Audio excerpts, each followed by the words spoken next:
Well, hello everyone, and welcome back to the costumeco channel. And today we are back for another costume designer interview. And today my guest is Coxy. She is the season 2 costume designer for Hulu's Paradise, which is just up there. Four episodes as of this recording are out that you can watch, and there's 3 more to come. So we're here to discuss the costumes, which is why I'm so excited to have you, Coxy. Thanks so much for being here. Thank you for having me. I'm very excited Oh, sorry, 4 more to come. 4 more to come. My apologies. Okay. Yes. Um, anyway, so Coxy, before we get started, I wanted to just get to know you a little bit better and everyone can get to know you. So do you want to tell me a little bit about yourself and how you got started in costume design? Yes. So I'm Italian. I was born in Italy, and I basically grew up between Milan and Paris. And surrounded by a fashion in both cities. And I've always been in love with cinema ever since I was a kid. And like my cousin tells me that when I was a kid, I would just force everyone to dress up and give them different characters to play. So I think that's what was in my DNA ever since I was a kid. But my career started in fashion, so I started designing for in the Italian fashion brands, the luxury fashion house like Gucci and Prada and Dolce Gabbana. I've worked with them for a long time. But I've always been drawn to cinema. So eventually, after my mom passed away, I decided to pursue that dream and move to LA. And I came out here to start costume design. So yeah, and then here I am years Yeah, later. I'm always interested to learn how designers, come into design. So a lot of like you had started in fashion. So, but also the fact that you got to work with these amazing luxury brands. That must have been amazing to do that. Yes, it was a lot of fun. It was definitely very, very formative. And that was like also the early 2000s, so the years where fashion was like so big. Like Tom Ford was designing for Gucci at the back in the days, and like Dolce Gabbana was like on all magazine covers and everything. So it was definitely very formative. And I've been lucky enough to be able to collaborate with some great designers who were my mentors and taught me a lot of things. And hopefully you can harness those relationships that you built for when you're doing your costumes. Like if you need to call, like, hello, I need some wardrobe. Yeah, I still have some good connections for that. Yeah, Yeah, so that wonderful. helps. That For helps. sure.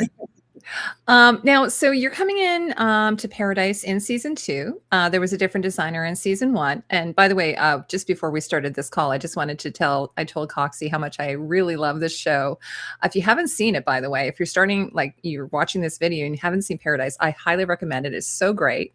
It's sort of a speculative fiction, alternative reality, sci-fi. Post-apocalypse. It's got kind of all the things, mystery box. So lots of things to sort of keep most people interested. And so tell me about how you transitioned into being the costume designer on this in season 2. So, well, first of all, it's funny because I had auditioned for season 1 as well. Like Sterling K. Brown introduced me to the show, and it was like during the strike times, and then eventually they ended up choosing. So it was between me and another costume designer who eventually got the show. And when I didn't get season 1, I remember like crying so much. Like I really grieved because I really wanted to do this show so bad. I was just so drawn to it. But then thing came back in circle, and then they called me for season 2, and so I was like super excited, super happy. Sterling vouched for me again because we worked together on a previous show, and so I managed to get season 2.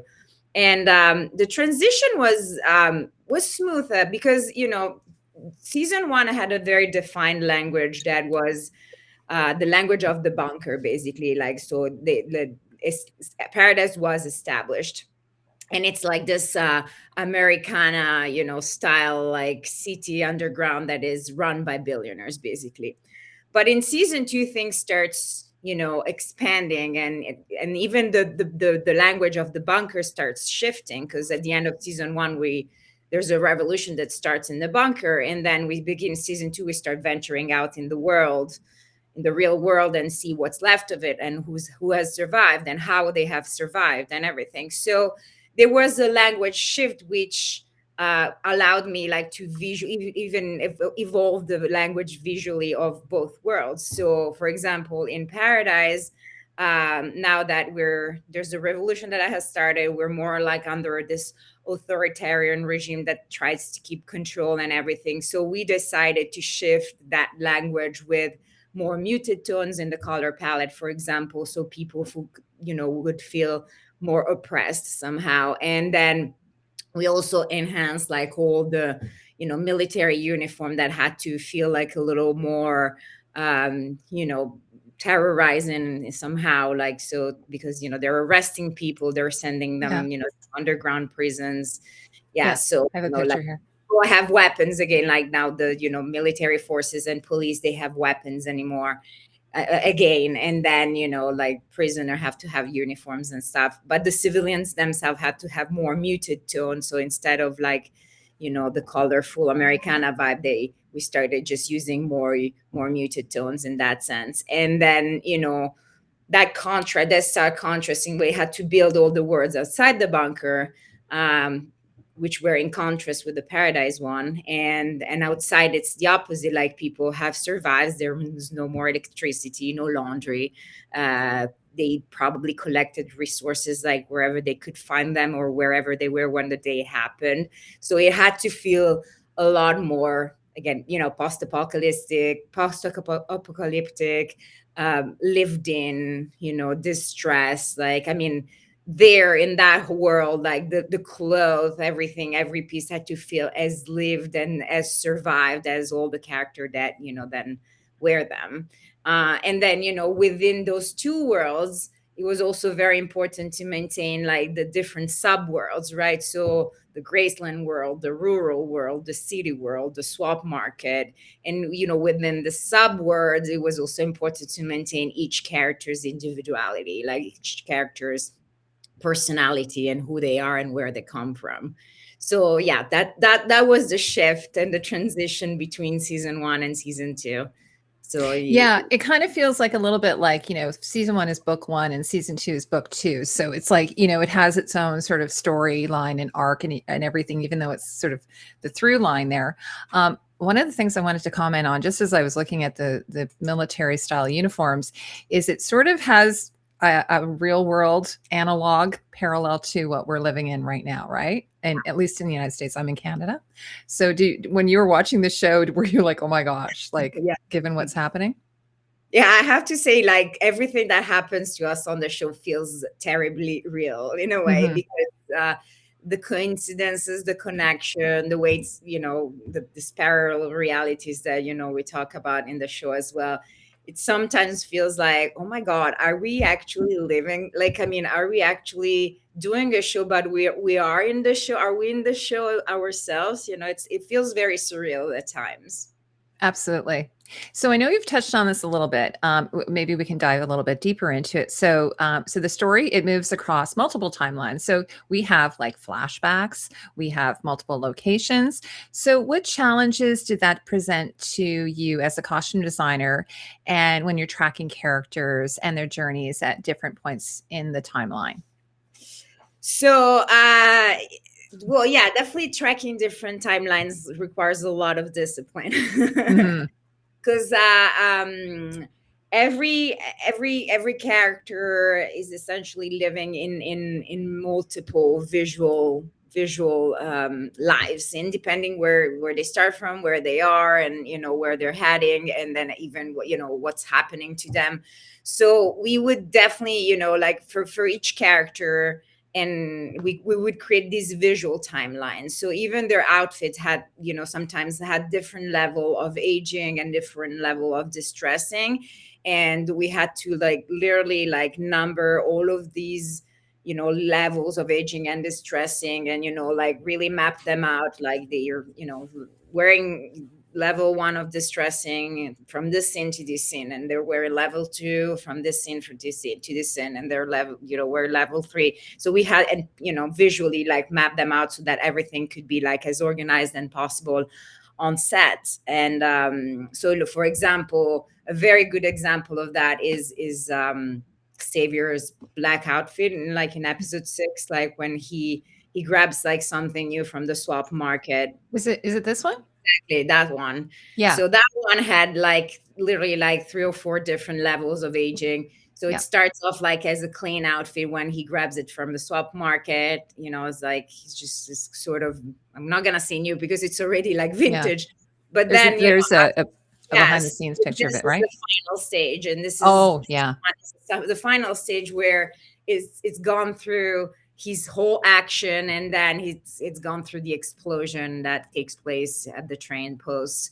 So it had to be all dirty, dusty, with holes, because Xavier is thrown out in the air and lands on the ground, and so it had to be a little more ripped and distressed in that way. So yeah, this is one perfect example of one of the outfit that had like very like different levels of aging, and each one had to be worn like in a very specific time. So yeah, so we have to keep that very, very organized. Yeah, and I was going to say, because even in the show, I don't think they don't like, I love that this show treats its audience with a lot of respect. Like, it doesn't spoon feed us everything. So we don't exactly know how long maybe Xavier has been outside of the bunker, but you're telling us sort of by his clothes, sort of how long he's been outside the bunker. Is that correct in my assessment there?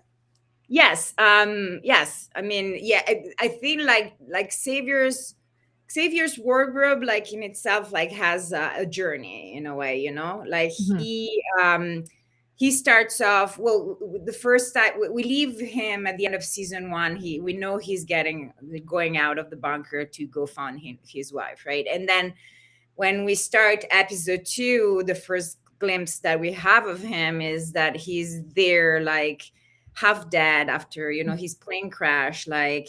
And we discover in episode 2 that he's been stripped off of his clothes because the kids stole them and his bag, and then he's fought a man, and then he's very injured. Yeah, this is the outfit here, I think. Yes, exactly. So that's even before the kids like strip like him down. They strip him. I know, because they told him though. They said, can we have your jacket when you're dead? Yes. Yeah. And they exactly. took it without him being dead though. Yeah, which is not really fair. Like they still stole the jacket and they went away. I know. Well, they're trying to survive, right? So yeah. By the way, I love this jacket because I was going to ask you. It looks like it's waxed or something. It is waxed. Yes. Yeah. Yeah. I had that little shine effect. Yeah, it is a wax jacket. Mm-hmm. So yeah, it looked like a Harrington jacket or something. But I love. It was funny because I was seeing my niece yesterday, and she was wearing this really like almost like a duster coat. And I said, "Oh my God, that's really nice. Is it oil?" She says, "No, it's wax, so it has that same sort of luster, right?" Yeah, it gives that little shine, and it's also protective and water resistant, and So sorry, go ahead. I interrupted you. No, yeah. So Xavier wardrobe specifically goes through this arc, like so. Now we find him there, and then Annie takes him to Graceland, and then there's he has nothing left. So what he's gonna do, he's gonna just start borrowing stuff from Graceland as well. So like some Elvis references there, like a little bit 70s and stuff like that. Then when they hit the road, of course, he still probably has stolen something from the stables, or Elvis wardrobe. That brown jacket, for example, was a reference to like a picture of Elvis wearing like a very similar jacket, a riding jacket, when he was riding his horses. So we found a jacket that was really, really similar, and that was like an echo to that picture. And then of course, the more he goes down, then he meets the people in the rural world. So these people are probably going to give him something to keep journeying and keep going. And then finally, when he reaches like Atlanta and the swap market, he kind of goes back. He can now choose. He have a larger choice of options. So he then chooses to go back into his action hero type of vibe, like where he has a mission. He has to save his wife and the world. He was given bad intel though, wasn't he? He Yeah. he was Very led bad. astray on that one. Yeah, Uh, tricked. he Very got bad. tricked, exactly.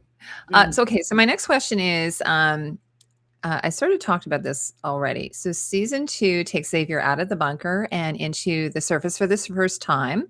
I guess I sort of touched on this. What were some of the biggest costume design challenges once the story expanded into the post-apocalyptic universe? You touched on breakdown. One of the things I was wondering about, like you're doing a lot of these exteriors, that must have been like, super challenging as well Yeah, for your it is. crew. I mean, it's very challenging because there are just like so many things that go together when you just shoot in exteriors. It's just not only the environment and the weather conditions and like, and of course all the action that has to usually happens, because usually exteriors and exteriors have a lot of more action.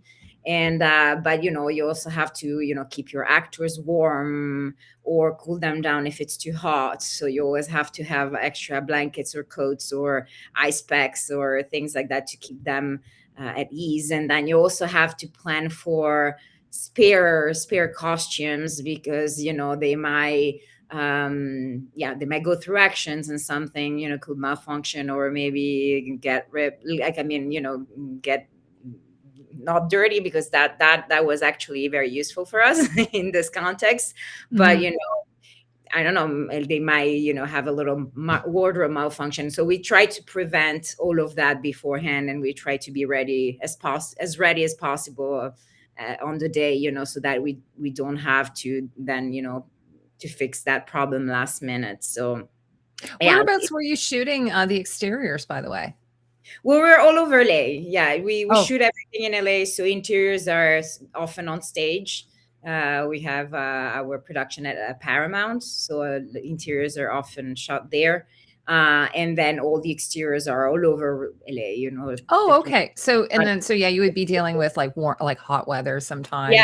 yeah. So yeah, we shot like in many different locations, like Mhm, north, south, like west, like literally we were all over the place. mhm. So even the inside the bunker, the exteriors inside the bunker were actually LA as well? Yes. Yeah, that's Oh, LA. I cool. mean, that's right outside LA. That's Bridgeport. Oh, okay. That's Yes. very So we're, cool. yeah, this is super nice, like little village that looks like almost fake, because it has a lake. It has, this like tiny It little house. did.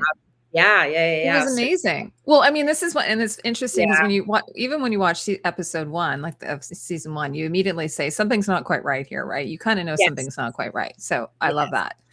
But Um, that's there's also like Warner Brothers had a part, like the main square with the shops and everything. That was a Warner Brothers Studios. oh, okay, very cool. Yes. So now we know because it's an apocalypse and it's been like, I think it's been 3 years. You can correct me if I'm Yes. wrong. Yes. Uh, that resources are very limited on the surface, and you've touched on this a bit. So, how did you approach building wardrobes that felt practical and believable while still giving each character a distinct identity? Well, so the main conversation throughout the entire season was, how do we build something, like how, we asked ourselves a lot of questions, where basically the main questions were like, where do these people find what they're wearing? Like, what is the context they live in? Like, what are the resources that they have available? And how do they use them, basically. And so a very clear example of that is Annie in Graceland. So Annie Yeah, survives in Graceland, and on the day yeah. she's there, and then she has to she has to bunker there by with her friend Gail. And Hmm. so for Annie, it's like, okay, what does she have available? She has available. Luckily, she has available Priscilla's and Elvis wardrobes, and also Elvis' mom wardrobe, because there's a whole room in Graceland that has Elvis' mom's like clothes in there. And then there's probably the merchandise that she can get at the gift shop, a Hmm. gift shop. So Graceland sweaters and all kind of stuff like that, t-shirts. And then there's the stables, where like people probably have horse riding, gear, like Yeah. boots or, denim and whatnot. So that's basically where she pulls her wardrobe from, right? And so that was her wardrobe was exactly reflective of that. Like it was a mix of Elvis and Priscilla stuff and that merchandising and that stable stuff. But for example, like the pink dress, which is one of my favorite. Oh yeah. Which it's a very clear nod to Priscilla's like pink dress that she was wearing when she gave birth to Lisa Marie. And there's a picture of Elvis like and her like holding the baby. And Mhm. so we recreated that dress and then we faded it a little bit with like the color like became a little more desaturated because we thought, it's been sitting in a closet for like 40 years. So probably it's a little more pale than the original pink. And also while we were doing fittings with Shalene, we were like, oh, but maybe it should also be ill-fitting, meaning like, Priscilla was a very petite woman and, Shalene is taller and was like, maybe we could, just make it tiny, like, and it looks tiny on her. So it's all, it's a little too short. It's the sleeves are a little too short. And, even the shoes she's wearing are not the correct size. They're a little too Mhm. her. So, we played around with those things. And that's pretty much what we did with every single character in the show. So, like I'm always very adamant about keeping like the psychology or like the personalities of each character very distinct. And I'm trying to communicate that as much as possible with costumes. So for each one of them, it was like, where are they in the story? What were the resources that they had available and how did they translate, on them during their arc? And while, keeping the identities preserved, because, like even in the post-apocalypse, your farmer is probably still a farmer, your biker is probably still a biker, and so on, so like, even in the post office, for example, all the characters, they still keep those identities. So one is a mechanic, one is a doctor, one is a game nerd, the other one is like a survivalist, but he's a little bit hippie. Like they all have their backstories. And so it Mhm. was very important for us like to communicate those backstories in what they're wearing. No, so yeah, I know you talked in the Graceland. By the way, I was going to say one thing on Reddit. There's a Reddit group for Paradise, and someone was asking how Shailene Woodley's character Annie got that dress, and then someone had to explain, oh, it was actually it's Priscilla. So they explained it to her. I knew it. I knew what it was. I saw it because I knew. By the way, speaking of that, did you go to Graceland and did you take pictures and do I some did. research? I Yeah, did. As soon as I amazing. was given the first script, and then I saw Graceland, I was like, "Oh my god, I need to go." Mhm, I need to go there, do research, take pictures, and also I had never been, so I was like, it's gonna be a nice weekend, mhm. weekend field trip, and it's amazing. I mean, it was very very inspiring because of course then we had to just get all the Elvis costumes and put them around the house and everything, and all the jumpsuits like in cases and stuff, and then it was really yeah, it was really inspiring. So for example, like even Gail's wardrobe was taken from Elvis' mom's wardrobe because she was a little bigger, and then Mhm. had this 50s dress and stuff, and so we recreated that dress for her also because we had to have her leg exposed because of the injury. So Yeah. we decided that she should wear a dress, so it was easier to do all of that um medical intervention for Henny. And yeah, so it was very very inspiring. And of course the fur coat that Annie wears when she's outside, like when she buries Gail, that's Yeah. that's an Elvis coat. Like it's just a picture of him wearing the same exact fur coat that we recreated from fake fur. and and also we had three of these because they had to be aged in three different ways. It's clean when you see on the Yeah, I've mannequin, got a and picture of you, and this is you. Is exactly. it So this is kind of like the beginning stage the when we beginning were trying stages? things out. Yes. So Because that you were was mentioning that you were wondering if it would all kind of slip off or if it'd have to be Yeah, I'll so we continue this had, one. because the idea is like when she buries Gail, like it's so cold, like it's probably the coldest moment ever, and Mhm. it's like it's one of those moments where you keep adding a layer to yourself, and you still cold, and so we had to put as many layers as possible. So we had to stitch all of the blankets together so they would stick in the same exact position, and then we pre-frosted, as you can see in this picture, Mhm. we pre-frosted every layer, like with snow, so that it would just stay there. So that's like that snow you see there, like it's basically these crystals, this combination of gel and crystals that create the effect of like fake snow on the whole outfit. And this is at that the final stage, basically, when it was all aged, because of course it's been she's been using it for a while now, so it got Yeah. really dirty, and then with all the layers of snow and frost and everything. Absolutely. I was going to say the yellow Afghan, the yellow and green Afghan, sort of retro 70s. I think everyone has one of those at their cottage or Yes. there's actually another picture here that is showing a lot of some of your breakdown as well. I'm not sure who these Yes. are.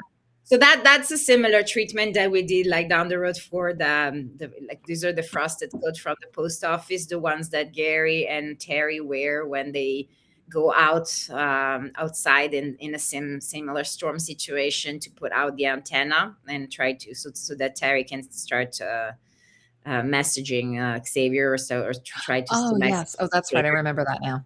Yeah, Yeah. so they're bunkered in the post office. So we assumed like post office would still have like some uniforms in some closet or something, and then so Mhm. these are the winter uniform forms of the post office, and we pre-frosted them so that they could out it, like in the storm, and try to do that thing with the antenna. Yeah, and then it gets smashed in the Yes, end. Yeah. Uh, yes.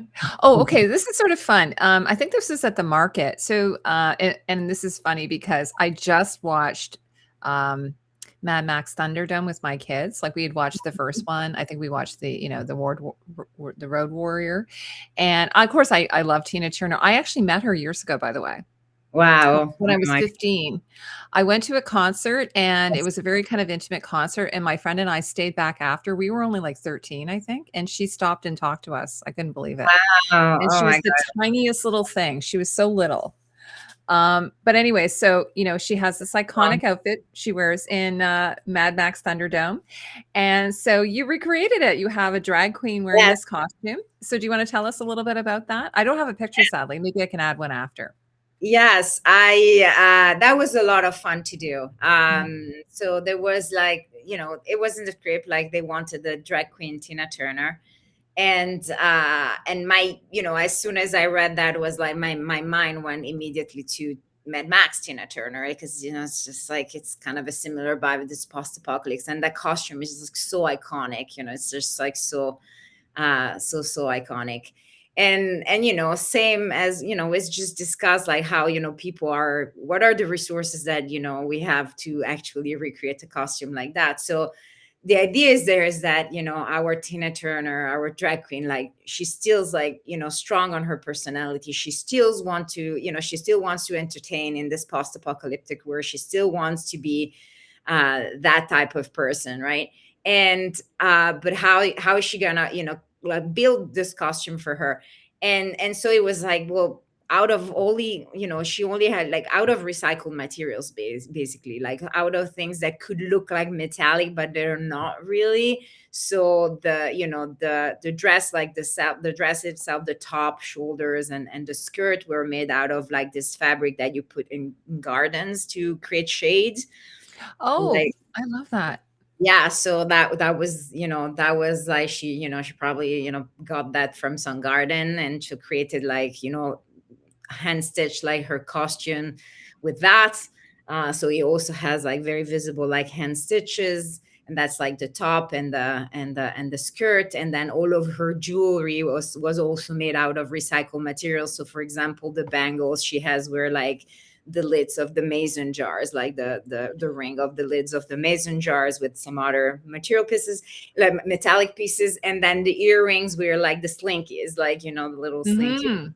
that kids use, and we just mixed like those, and we recreated them in a way that they could look like big earrings, like the Mad Max one, but everything was made out of recycled materials, basically. I love it so much because it's sort of the idea is that even when the world ends, there's still going to be people who are creative, find a way to express themselves, and Yes. I do really love that. Yeah, Um, and that was like an amazing, but like the Thunderdome was such a great part of that, because it was literally this the swap market where you see all the different worlds like merging into one. So like there it was like challenging and also very fun to be like, okay, who are all these people? Like where are they coming from? And they all merge in one place that is LGBTQ friendly, and then everybody can be who they want, and there's no judgment. And so you have your biker, you have your drag queen, you have a little bit of everything coming from all of these worlds, like suddenly merging in all into one, which is beautiful, because like, I mean, it feels like it really gives you that sense of humanity surviving, and the fact that we're all different, but in the end we all survive together, right? mhm. Mm-mm. Yeah, someone was saying that one thing they really enjoyed about this show is that it sort of subverts expectations. Like normally in say a Walking Dead or one of those types of post-apocalyptic worlds, it's very violent, very, dog eat dog world. Whereas there's actually like a lot of kindness. There are a lot of people, we have our villains obviously, but there are a lot of, people who are just, trying to keep going and be helpful. And like, for instance, that scene when Xavier goes to get helped when Annie is about to have the baby, and you're thinking, oh my gosh, this is going to go terribly wrong. But then they all come into the room, and you've got the moms, maybe midwives or what have you, who are immediately there to help, kind of thing. So Yes. did you find that when you were doing this story that Yes, because sometimes like I feel like when we're talking about post-apocalyptic words, like there's always a little. I mean, there's always a little bit of the cliche of the muddy tones and the earth, like the browns, Mhm. your olives, and all like this distress, but to the top, and all of mix of things that end up like looking very dystopic, in a Mhm. way.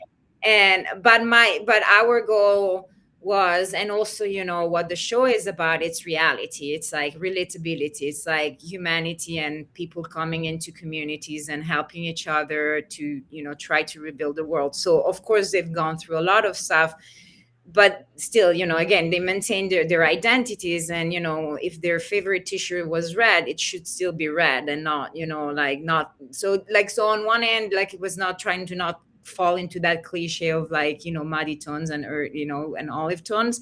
And the other goal was like, how can we make this as relatable as possible, as real as possible? How can people watch these costumes and these characters and be like, I could be one of them, like I Mhm. in that situation, I could wear that t-shirt, I could, so for your game nerds, we were like, okay, maybe it's like the video game t-shirt, or things like that, so that people could recognize themselves in those character. Yeah, by the way, were all of the Nintendo references in the script? Like with Link, and then we have, the Wii. And I'm just asking because my kids are really into Nintendo. And then of course we have the Wii Fit, and then we have the other one, the other gaming console that my kids have as well. So was that in the script? All the Nintendo references and video game Well, references yeah, I mean, there's definitely, well, Link is, we know he's from taking his Zelda? Zelda character, Yeah. and then we know that Jane loves playing the Wii. But yeah, they were scripted. They were literally scripted. She plays the Wii. She wants the Wii, and Link is Link because of Zelda. So yes. Yeah, because he sort of is sort of funny when she thinks like when they roll into Graceland, they're like this militia, and they're, terrorizing militia, and all the worst things you can imagine are going to happen. And then he's like, in the end, he's like, no, we're just a bunch of nerds. Yeah, we're just a bunch of nerds. Yeah, Yeah, which yeah. So which is that sort of that fun. moment was, for example, very interesting too, like in terms of wardrobe, because like that was the contrast, right? Like they walk in, and it has to feel like they're bad news, or they're all dark Mhm. men of course, you know, Annie's Yeah, a woman. here's actually a She's picture of there Link by here. herself, like, you know, really scared. And, you know, even Yeah. in this picture, you see like Link's jacket has been patched and mended probably multiple times because he's been on the road for so long. So, and he's all with this big beard. So it's like, okay, the first impression you have to have of them is that they're bad news. You know, these guys, they're not the kind guys. They're the bad ones, right? But then Mhm. you strip all the layers down, and you know, under that they're just a bunch of nerds, you know. So Link he's this computer magician, and you know, he likes to wear checked shirts. So in the end, it's like you have like that little Mhm. academic, you know, student vibe in him still. Yeah, I have to tell you that I did not know this was him. Yes, Like, I I know. was like, I thought this was a completely different person, and I'm not the only one. I So know. I know. By the way, that shirt he's wearing has a whole story too in oh, the. yeah? Yes, because like basically we first see this shirt, this plaid shirt. We first see it in Graceland because he leaves it to Annie Oh. in the stuff he leaves like when he has to go and she's not going with him. So that shirt is in the backpack. We first see it there, and then we see Annie wearing it like a few times. And then we recognize it here. So it's the shirt that he was wearing on the day where the professor got killed. Yeah. And then we see it again later on the baby, like it becomes a onesie for the baby. So Oh my gosh, so we wow. called it the quantum shirt basically because it's Yeah, like a absolutely. little bit a shirt that connects all the dots between characters as well. By the way, this is just me. I think other people agree with me. I love Billy. He's like one of my favorite characters, and I was so happy to see him back this episode. And also, I love his like. Sorry, this is the only picture I have. I can add another one after, but I love his long hair. I love this sort of. I guess he's. I don't even know. Like, are you sort of? Is this what he would wear normally if he wasn't inside the dome or inside the bunker? I should Well, say. this is Billy pre-dome. It's like Yeah. it's before he met Xavier and the kids. Before everything that happened in Paradise. So it's like he's the Billy that just got out of jail and his job is killing people basically. But so he gets hired from Sinatra just to do that. But you know, deep down he's a good guy. He's not, Mhm. you know, he has feelings and he's a good guy, and we know from season one that, you know, he's like that because of what he like, the abuses of his uncle and things like that. So you know, with him it was like, how well, you know, how do we create a wardrobe for him that still gives a little bit of that, him, you know, being the normal guy, a guy that could be the next door guy. And in this specific case, when he kills this professor, we were like, okay, now here he has to be as neutral as possible, because possibly like he's gonna kill the man, get out of the door, take all of these clothes off and put them in like, and you know, throw them in the garbage, and you Mhm. know, go back to where he was before, you know. So that has to be very neutral, like very unrecognizable in a way. But when, you know, he meets Sinatra, you know, he's wearing like this leather jacket and he has like this, like, you know, like bad guy attitude as well, but he still has like the plaid shirt himself, like that gives a little bit of that, you know, guy next door vibe, like that normal Mhm. guy type of vibe, you know. Yeah, like he's kind of like he looks like he's fairly fashion forward, Hmm. even though he just but I don't know. I just love his character so much, Yeah, and he's so good. they do such a good job in this show of fleshing out the characters. They're not one notes. Like even Jane, right? Like we get her Yes. backstory as well. Um, so speaking of Jane and the bunker, did you want to talk a little bit about this? Now, you were mentioning that you did change because it's more of an authoritarian sort of regime. And but some of the characters' positions shift after the finale. So, how Mhm. did you use costume to reflect changes in power, hierarchy, and allegiance? So, for instance, we have a new president who's now sort of while Sinatra's I guess she's in a coma or she's Yes. heavily sedated. So do you want to talk a little a bit about that? Yeah, so not like, they all shift somehow, like all of Mhm. these characters have a shift, a little shift of power. So Sinatra, for example, goes from being like the woman in power, and then it starts season 2, she wakes up from coma, and that power has been taken away from her basically, and Baines is in charge, and he's handling the situation not in a very good way. And also Sinatra starts softening, because we start getting like a little bit of the background of what she's really doing down there, and then what Mhm. her goal is. And we start understanding that maybe she's not like that monstrous as she appeared to be in season 1. So with her, it was like, for example, it was trying to start softening that character like in a very subtle way. So we Mhm. wanted to keep like her power suits, and like they're just like she's dealing with this world outside now, but she's starting to become this softer character. So we kind of translated that with fabrics, for example. So she starts using softer fabrics, so Not like sure if this is her, here she cashmere is here. silk. Well, not in this one specifically, because this Okay. one is still pre-coma. This is a flashback Oh, to okay. Sorry. Okay. that one is a flashback to Yeah. to for everything. So like she's still like all uptight and all buttoned up and a little more rigid. Let's put it this way. But after the coma, everything that comes after her, like waking up from the coma, everything starts softening there. Like, so like their silks are a little more flowy, or like cashmere, that it gives that sense of softness, a little more softness. And then she doesn't have like the shirts all buttoned up anymore, like they're more open, or they have like the bow tie, the necktie.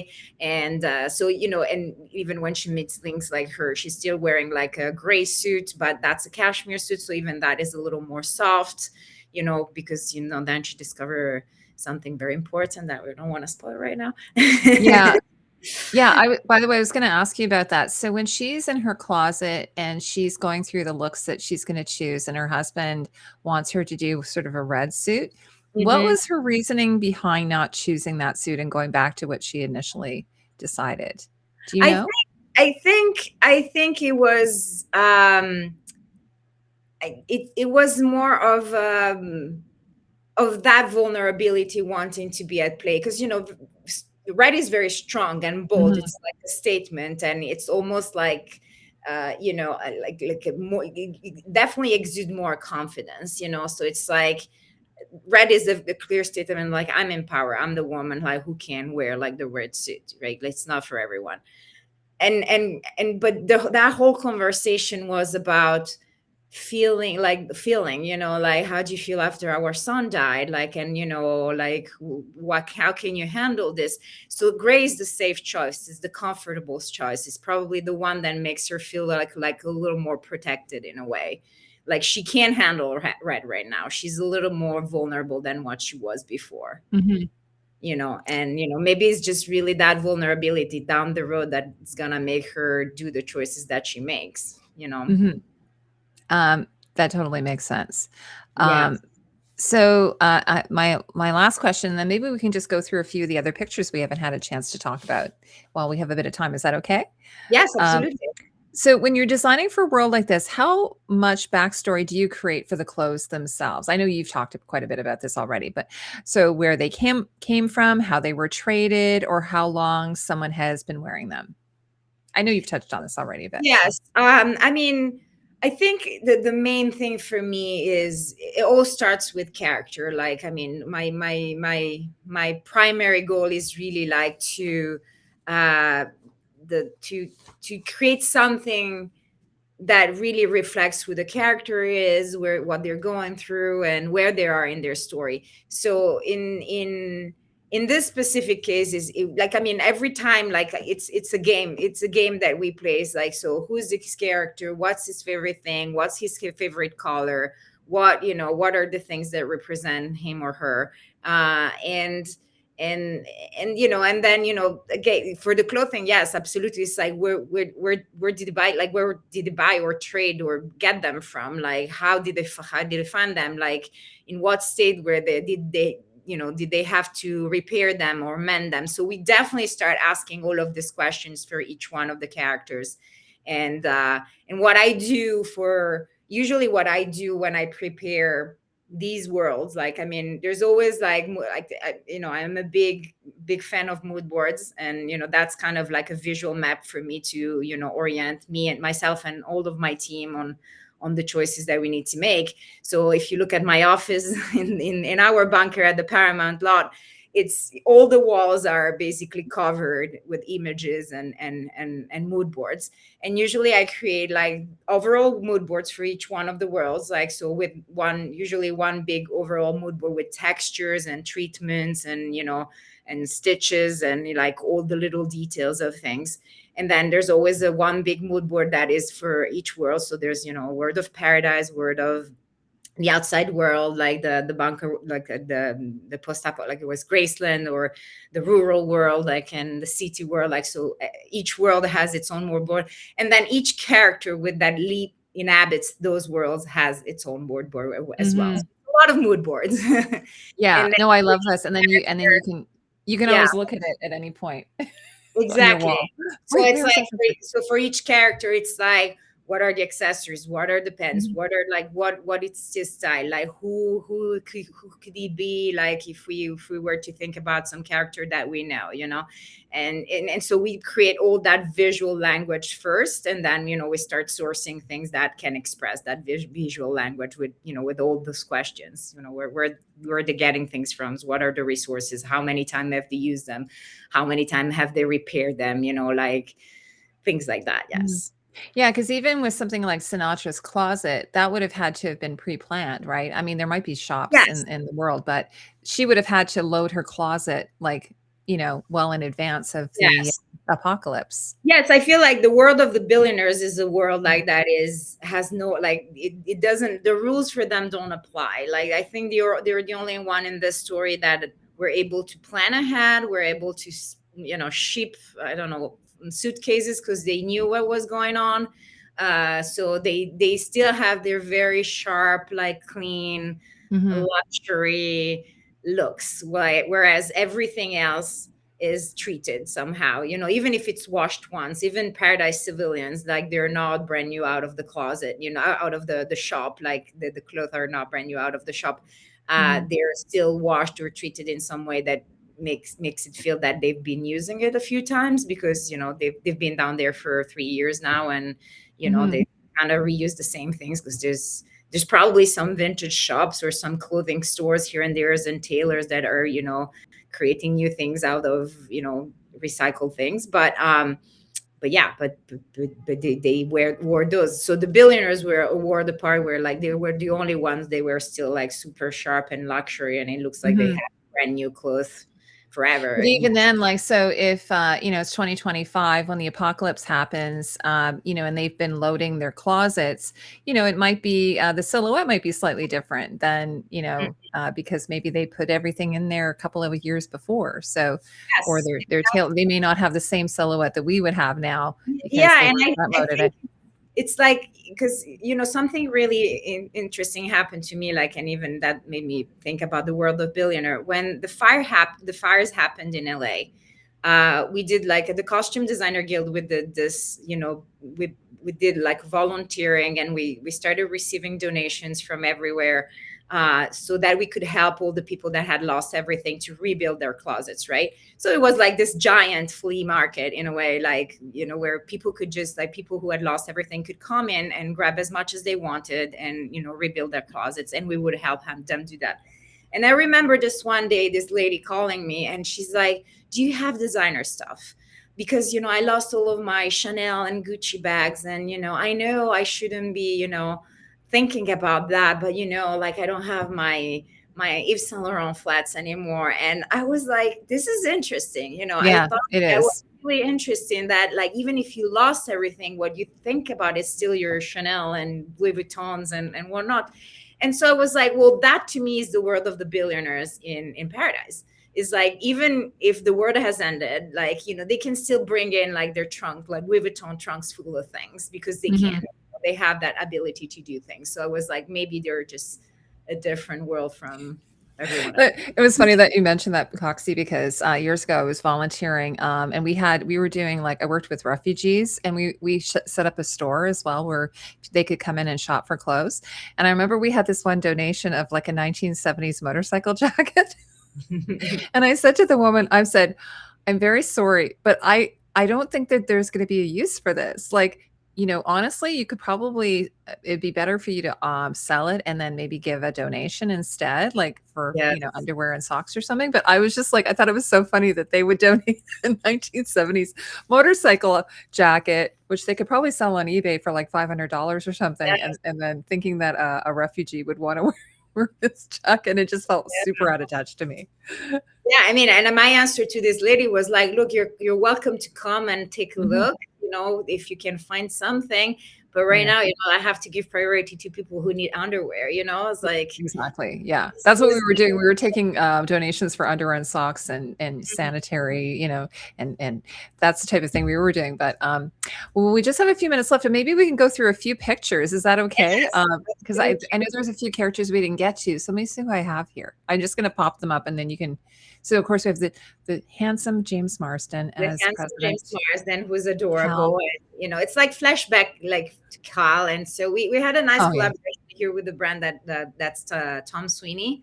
It's Oh a okay. bespoke English tailoring brand that I've worked with before. And, James Marsden has used it before, even for premieres and things like that. So he was perfectly fitting that's the size. And they Yeah, have and is it always like a two button single breast? this was a two-button single breast. It was like a little pinstripe. Oh no, it was Mhm. actually a little bit of a herringbone fabric. Oh, okay. Yeah, and then he had like a tiny striped like shirt with like the blue tie, and that's for election nights when he wins the election. It's a Yeah. flashback with Sinatra. Um, yep. Hmm. And then I've got okay, and then we have Robinson. So her hair is different this season too. So she kind of has a completely different look.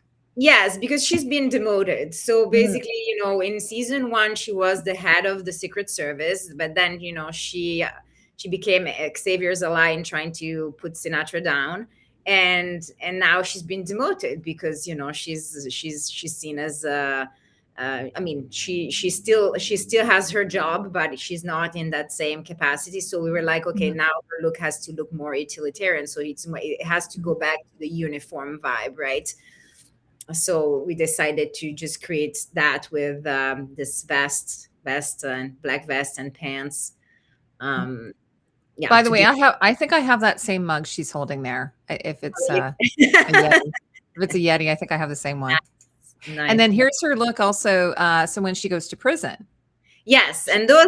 So the prison looks basically in season one at the, I think it's, yeah, episode eight, the last episode. I think we see the way Paradise was built, right? And we see Mhm. all the construction workers wearing these green jumpsuits that then we find out is the same jumpsuit that the librarian has worn, like when he killed the president.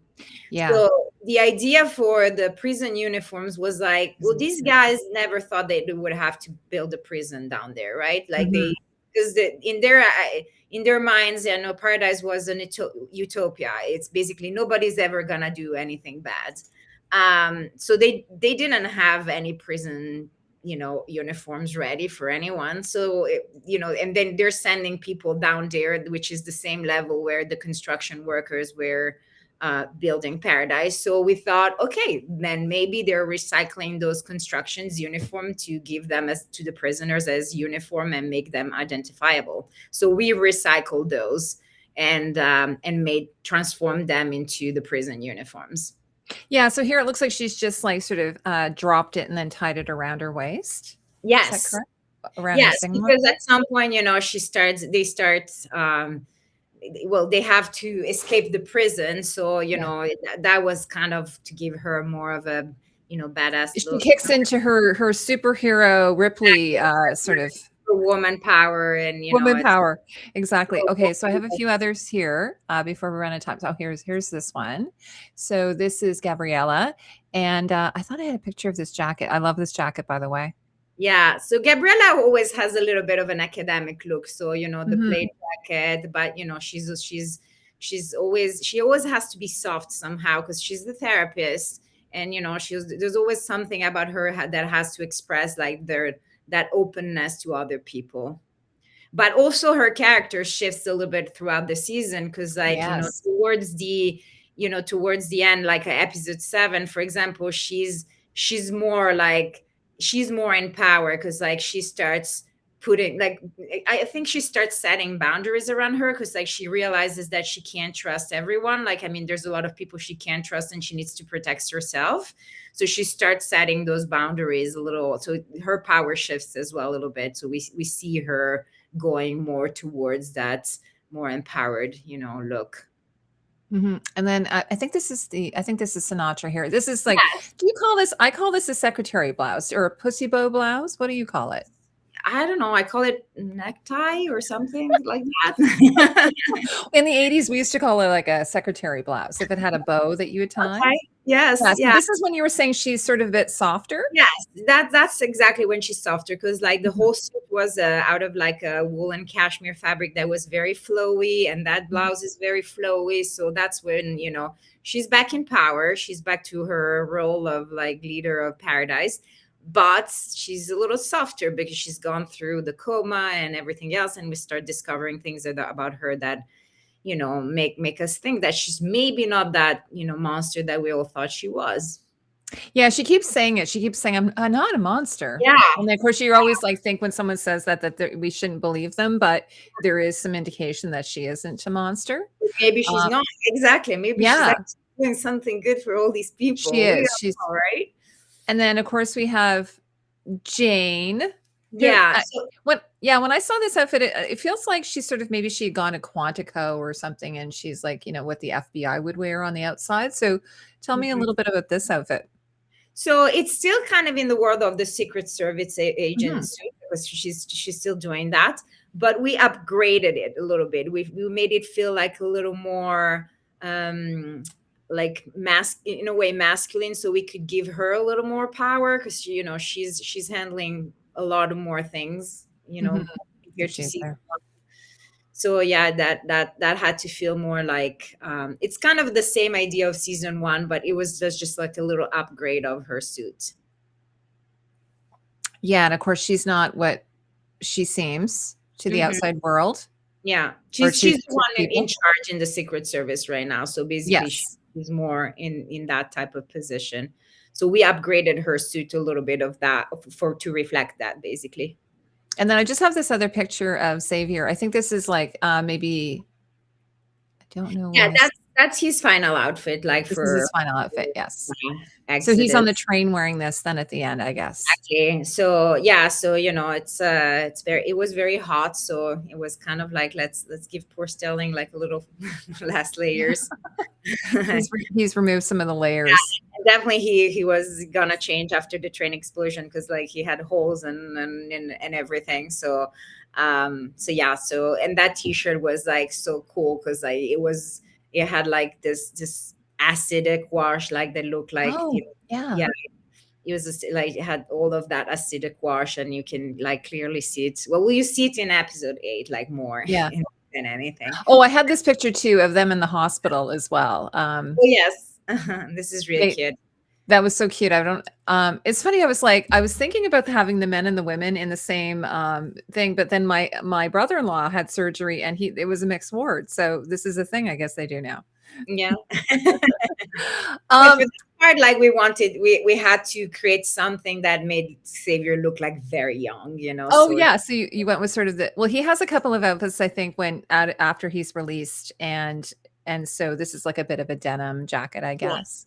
Yeah, it's like t-shirt, jeans, denim jacket, and I think here we're like in the late 90s or early 2000s. Oh, okay, yeah, just see it make him look more youthful. Yeah, because it's Xavier that just got out of or he's still training in the academy. So so that's and Terry's in college. So yeah, and of course, then his knee injury kind of comes back later.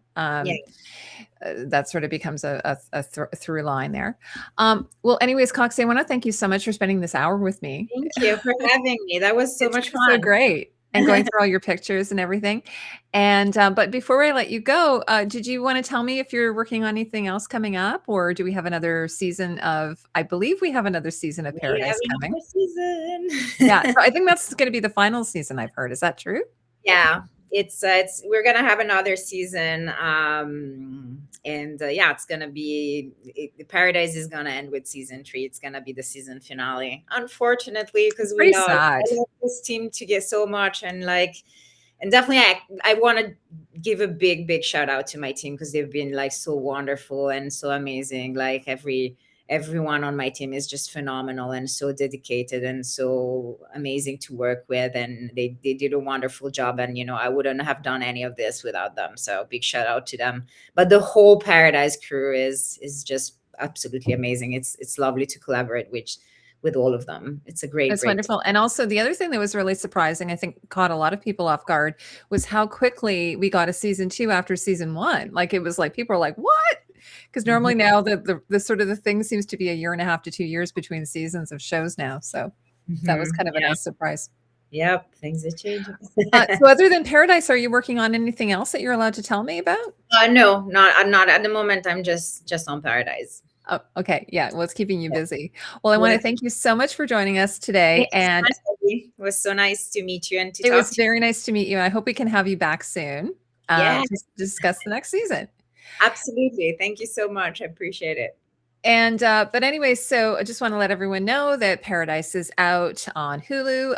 As of this recording, there's 4 more episodes, but probably by the time you see this, all episodes will be out, and we will be getting a 3rd season and final season. And of course, Coxy will be working on that, so that's really exciting. Super So, excited. so thanks everyone for tuning in as always, and have a great day. Take care. Thank you. Bye. Bye. So I'm just going to end the recording, and then we'll be done. Oh, stop Yay. recording.